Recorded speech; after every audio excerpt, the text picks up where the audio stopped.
Kalau ikut kompetisi sebenarnya dari 16 itu rutinnya. Cuma kalau kepikiran buat seriusnya nggak ada sih, karena senang main aja, senang kompetisi, terus dapat duit. Jadi senangnya tuh dapat, kompetitifnya dapat, menangnya dapat, duitnya juga dapat semua.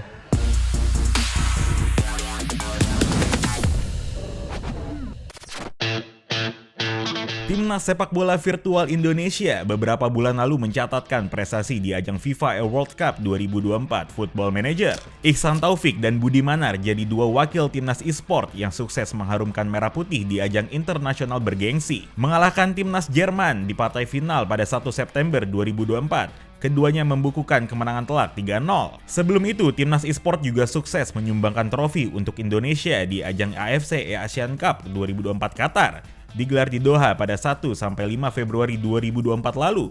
Rizky Faidan, Akbar Paudi, dan Elga Cahya Putra sukses mengalahkan Jepang di partai final. Sebelum para atlet e-football membawa pulang trofi ke tanah air, timnas Indonesia di bawah asuhan Sintayong juga berlaga di Piala Asia U23 yang digelar di Qatar pada 12 Januari hingga 10 Februari 2024. Skuad Garuda juga sukses mencatatkan sejarah baru dengan lolos ke babak 16 besar untuk pertama kalinya. Kini, timnas Indonesia senior tengah berjuang di ronde ketiga kualifikasi Piala Dunia 2026 untuk lolos ke pentas sepak bola paling bergengsi tersebut. Meski sama-sama membanggakan masyarakat Indonesia dengan prestasi terbaru, prestasi sepak bola konvensional merah putih belum bisa menyamai sepak bola virtual. Lantas, apa yang membuat sepak bola virtual lebih berprestasi daripada sepak bola konvensional? Apakah sepak bola virtual lebih mudah untuk dimainkan dibandingkan sepak bola di lapangan? Atau ada faktor lain? Untuk itu, kita akan mencari tahu. Saya Ilham, selamat datang di Sudut Sepak Bola. Memang sepak bola konvensional dan virtual merupakan dua jenis olahraga yang berbeda. Sepak bola konvensional memerlukan kerja fisik, sementara sepak bola virtual hanya membutuhkan pengetahuan terhadap game dan strategi yang matang. Akan tetapi, sepak bola virtual membutuhkan teknologi yang lebih rumit dibandingkan sepak bola konvensional yang hanya membutuhkan lapangan. Para atlet e-sport membutuhkan komputer atau PC yang memadai, koneksi internet yang cepat, serta teknologi lainnya untuk menunjang kebutuhan mereka bermain. Dengan segala kesulitan yang dimiliki masing-masing cabang olahraga, apa alasan dibalik meningkatnya prestasi timnas e-sport Indonesia? Jujur nggak begitu mikirin sih, karena dulu PS nggak begitu mahal kan, PS4. Dari duit-duit yang menang itu akhirnya beli PS4 sendiri. Terus dulu tuh pertama kali lolos ke event internasional sebelum masuk ke tim e-sport yang official ada kontrak gitu. Itu mainnya di kosan, jadi pakai internet kosan, monitor seadanya aja lah. Dulu punya almarhum bokap punya di rumah, terus bawa ke kosan kan. Nah itu di kosan juga internetnya pelan banget, 1 Mbps. Jadi itu dulu udah pakai nama Exi. Itu tuh orang Malaysia, orang Singapura tuh nyebut nama gue Lexi, Laggsy, karena main sama gue nge-lag banget. Jadi dari situ. Cuma akhirnya pas udah masuk tim e-sport, jadi kan nggak perlu. Dari situ lolos tuh, ikut event yang qualifier online itu. Habis itu masuk tim e-sport. Nggak mikirin yang lain-lain, udah dibiayain semua. Ya sebenarnya kemajuan industri e-sport dan juga e-football ini merupakan suatu boleh dibilang sesuatu yang unik lah, karena kan di tengah keterbatasan kita soal internet dan juga soal informatika lah istilahnya, tapi justru bisa excel di bidang e-sport, karena kan sebenarnya dunia tersebut, aspek tersebut tuh kan agak terbatas sebenarnya karena teknologi itu. Tapi di sisi lain dengan keterbatasan tersebut justru kita bisa, ya Indonesia justru bisa berprestasi. Sebelum adanya FIFA World Cup itu sebenarnya banyak mas yang main. Itu sebenarnya banyak yang main, cuman dari grassroots aja. Jadi mereka nggak speak up bahwa mereka main Football Manager, gitu kan. Nah setelah adanya FIFA Football Manager baru nih orang-orang yang main Football Manager hanya untuk kesenangan mereka sendiri, fantasi mereka sendiri, baru mulai ikut join ke komunitas Discord, speak up bahwa dia main udah lama segala macam. Akhirnya ikut kompetisi yang dibuat oleh komunitas IDFM gitu kan, segala macam. Baru kelihatan setelah kita jadi juara di FIFA World Cup. Tapi sebelumnya itu memang udah banyak sih yang main, itu udah banyak, cuman mereka nggak join ke komunitas aja, nggak join ke komunitas, mereka main sendiri-sendiri karena mereka menganggap mungkin belum ada wadahnya. Nah kalau sekarang kan jadi udah ada wadahnya kan, dengan adanya FIFA World Cup berarti ada kompetisi dunianya, terus di Indonesia juga ada wadah dari komunitas IDFM tersebut. Banyaknya kompetisi yang bisa digunakan untuk menjaring atlet-atlet sepak bola virtual ini jadi alasan timnas e-sport Indonesia mulai berkembang belakangan ini. Bermula dari turnamen antar kampung hingga dilirik tim scouting klub profesional, sepak bola konvensional dan sepak bola virtual memiliki kesamaan terkait pencarian atlet, tapi lebih banyaknya rental ketimbang lapangan sepak bola. Jadi salah satu alasan lebih mudah menjaring atlet sepak bola virtual. Kalau ikut kompetisi sebenarnya dari 16 itu rutinnya. Cuma kalau kepikiran buat seriusnya nggak ada sih, karena senang main aja, senang kompetisi, terus dapat duit. Jadi senangnya tuh dapat, kompetitifnya dapat, menangnya dapat, duitnya juga dapat semua. Sebenarnya ada cerita lucu sih, dari yang pertama kali ikut kompetisi itu masih SMA kelas 2, 2016 berarti. 2016 tuh jadi ceritanya ngambil duit SPP sekolah. Itu tuh sekitar 5 bulan. Itu tuh dipakai buat macam-macam lah. Zaman SMA dulu ada yang beliin buat cewek, ada yang maksudnya beli pacar, hadiah atau apa, terus jalan-jalan gitu-gitu. Terus ngomong ke orang TU-nya, itu kan udah lumayan deket tuh sama orang TU, itu bilangnya bayarnya per 6 bulan. Terus ditagih terus tuh pas sudah mau 6 bulan kan. Pas sudah mau masuk ke 6 bulannya, bingung kan mau bayar gimana. Ada teman yang ngasih info soal kompetisi di Tebet. Sebenarnya sebelumnya tuh udah pernah ikut kompetisi, cuma nggak pernah menang. Terus pas ada yang di Tebet ini, juara, mungkin karena kepepet kali ya, terus langsung juara. Dapat tuh 2 juta, kebayar buat SPP 3 bulan.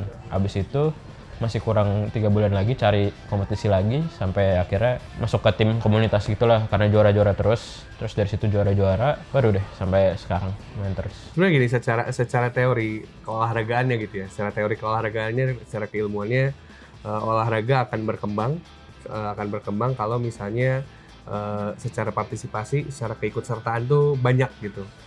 Itu kan yang sebenarnya terjadi di e-sport kan. Harus diakui warnet dan juga game center, terus juga game house itu kan lebih banyak ketimbang lapangan bola. Sebenarnya kayak gitu kan. Jadi itu yang kemudian sebenarnya jadi salah satu faktor kenapa kemudian main game olahraga itu lebih berkembang, karena keikutsertaan, ada lebih banyak orang melakukan main game itu ketimbang main bolanya sendiri gitu. Bahkan kan sekarang ada level, ada versi mobile-nya juga, itu makin membuktikan kalau sebenarnya akses dan juga keikutsertaannya makin tinggi. Ya kalau mau jadi komparasinya gitu, tentu ada lebih banyak warnet ketimbang lapangan bola. Tapi di sisi lain ini juga justru jadi semacam catatan juga sebenarnya. Ini membuktikan kalau kenapa orang lebih banyak main game, karena ternyata ruang terbuka hijau itu dikit gitu. Jadi justru akhirnya membuat anak-anak generasi muda itu lebih banyak main game di rumah. Kemudahan mengakses video game ketimbang lapangan sepak bola secara tak langsung menjadi alasan lebih berkembangnya sepak bola virtual ketimbang sepak bola konvensional. Situasi ini juga ikut meningkatkan peluang karir dalam dunia gaming, terutama pada game sepak bola. Pasalnya, kehadiran FIFA Air World Cup atau Piala Dunia e-sport menandakan perhatian FIFA selaku federasi sepak bola tertinggi dunia, tak lagi hanya di sepak bola konvensional. Ya, karena ya kalau real life ya alasannya nggak semudah itu. Cuman kalau kedua, kenapa kita di game lebih lebih maju lah ya dibanding real life. Cuman real life sekarang kan juga udah masuk ke World Cup kan, World Cup round 3 kan. Nah, kalau kenapa di game lebih maju, karena banyak orang-orang kita tuh yang suka main game sih, Mas. Lebih ke situ sih, banyak bahkan gue pas kecil pun gue main PS gitu kan. Kita tuh melepas penat tuh di game. Kebanyakan orang laki-laki lah, sebagian besar kebanyakan laki-laki itu kalau lu udah penat ya lu main game. Mau apalagi sekarang nih ya kan, udah dimudahkan dengan game mobile. Ya lu di pinggir jalan aja lu bisa tinggal buka handphone lu main gitu kan. Ya udah mau gimana, mau bahkan akan lebih maju. Kalau real life kan kita kan harus ke lapangan dulu kalau main bola. Kemudahan kita mengakses suatu hal itu juga akan memudahkan kita mendapat prestasi di suatu hal tersebut. Karena dari dulu udah pada suka main game sih. Kayak zaman Mobile Legends aja kan yang happening duluan di Indonesia. Sepak bola juga game kita udah dari zaman kapan WE. Rata-rata yang laki-laki yang udah umur 30-an, 40-an pasti dulu main WE semua kan. Jadi udah dari zaman dulu juga kita generasinya udah suka bola, suka game bola juga. Jadi yang nggak aneh aja sekarang banyak orang yang jago, apalagi bisa sampai juara di Asia. Kemajuan sepak bola virtual Indonesia sekarang ini otomatis menyeret PSSI untuk ikut serta membantu perjuangan atlet timnas e-sport. Bahkan sejak atlet Football Manager berprestasi di Piala Dunia, perhatian federasi terhadap kemajuan sepak bola virtual ikut meningkat dibandingkan sebelum timnas e-sport berprestasi di kancah internasional. Ada Bang Boyo, pasti akan semua itu pasti ada perbedaan lah sebelum dan sesudah. Apalagi kita ngasih prestasi ke negara kan gitu, karena nanti sebenarnya sih udah ada sih beberapa terobosan-terobosan dari Pak Erik dan PSSI, tapi nanti tunggu aja lah, itu nggak bisa dikasih tahu sekarang. Ada buat project Football Manager. Mereka emang ada tim khusus yang buat e-sportnya sih, cuma karena si EA-nya udah nggak kerja sama FIFA, jadi udah nggak ada urusan lagi. Sekarang kan malah FIFA-nya sendiri buat kompetisi e-football. Jadi sekarang tuh orang PSSI lagi deket sama e-football. Kayak kemarin juga ada Football Manager yang juara dunia itu. Ya sebenarnya perannya sebenarnya masih kurang. Perannya mungkin masih kurang karena harapannya bisa lebih jauh dari itu. Tapi ketika PSSI membuka seleksi untuk World Cup Football Manager di mana kemudian kita menang, itu sebenarnya membuktikan ada inklusi di sana, ada peran mereka mencoba menjaring talent dengan lebih baik. Terus juga saya lihat buat next yang e-football juga PSSI juga melakukan hal yang sama. Mungkin memang kedepannya harus ada apa ya, penanganan lebih lagi sih sebenarnya, karena jangan sampai dengan talent kita yang banyak kitanya jadi berpuas diri gitu. Jadinya kan sumber dayanya banyak ya udah aja gitu. Harusnya justru dengan sumber daya yang banyak dipikirin tuh roadmap-nya selama 10 tahun ke depan, 50 tahun ke depan, gimana caranya dengan sumber daya yang masif ini kita bisa dapat maksimal, dan kalau bisa ya jadi super power justru di e-sport. Banyaknya talenta-talenta potensial bagi timnas e-sport Indonesia ini harus bisa dikelola dengan baik oleh federasi. Pasalnya, jika bisa mengembangkan talenta yang sudah menjamur di tanah air, akan lebih mudah bagi federasi ketika ingin mengirim tim profesional bertanding ke kompetisi internasional. Sebenarnya sih hambatannya sih nggak ada ya, cuman harusnya sih setelah dengan kita bisa juara harusnya ada wadah khusus dari Indonesia lah untuk membuat turnamen dan mempulkan talent-talentnya di talent pool mereka gitu. Nanti akan ya, jadi saat nanti tahun depan ada football FIFA lagi, jadi mereka udah nggak sulit buat nyari talent pool lagi yang untuk dipertandingkan lagi gitu kan. Karena kan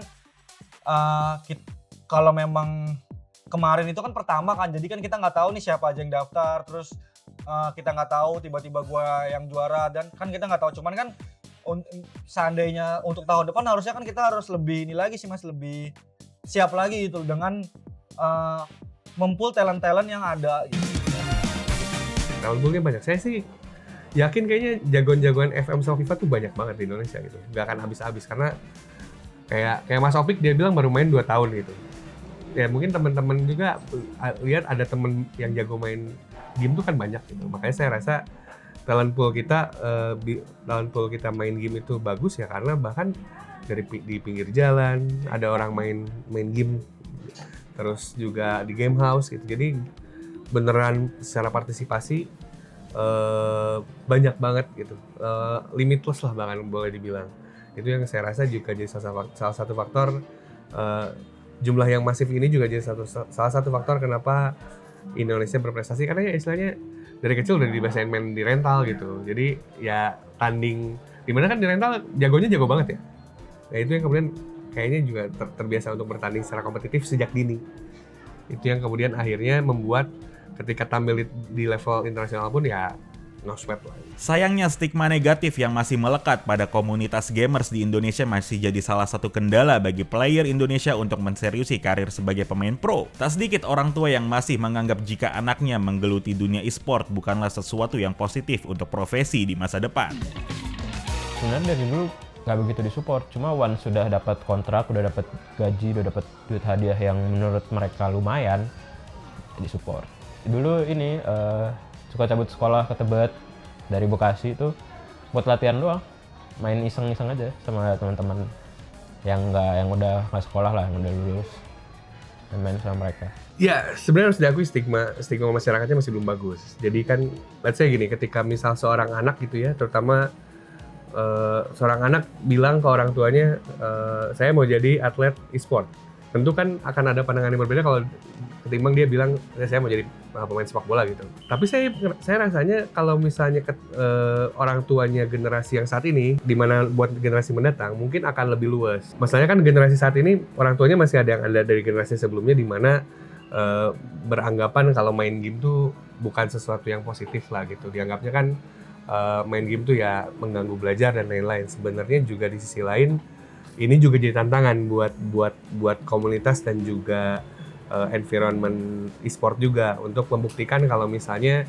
dengan main game tuh beneran memang punya hidup yang sama dan juga jenjang karir sebenarnya. Itu sebenarnya yang dicari. Akan tetapi, perjuangan atlet timnas e-sport Indonesia dalam mengharumkan nama bangsa di kompetisi internasional diharapkan dapat mulai membuka mata masyarakat Indonesia. Prestasi ini membuktikan bahwa sepak bola virtual bisa menjadi pekerjaan yang menjanjikan selama dipoles dengan baik. Sebenarnya sih untuk sekarang sih masih menengah lah, belum terlalu menjanjikan ya.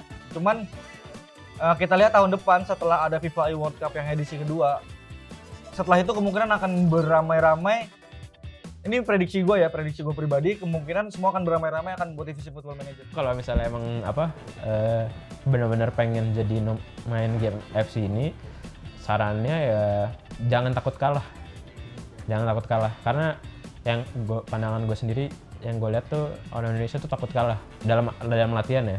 Terus jangan anggap kekalahan tuh beres sudah, karena dari kekalahan-kekalahan itu bakal orang yang menang tuh sebelumnya pasti kalah-kalah juga. Gue sendiri pun sebelum juara-juara pasti kalah-kalah dulu. Tiap zaman tuh ada yang di atas lo lah, jadi belajar dari mereka terus ngelebihin mereka kayak gitu. Saya sih percaya ada kemungkinan itu bisa berbalik arah kalau misalnya memang ternyata sepak bola e-footballnya jauh lebih berprestasi levelnya ya. Dan pada akhirnya kan sebenarnya bagaimana cara membahasakan ke publik aja.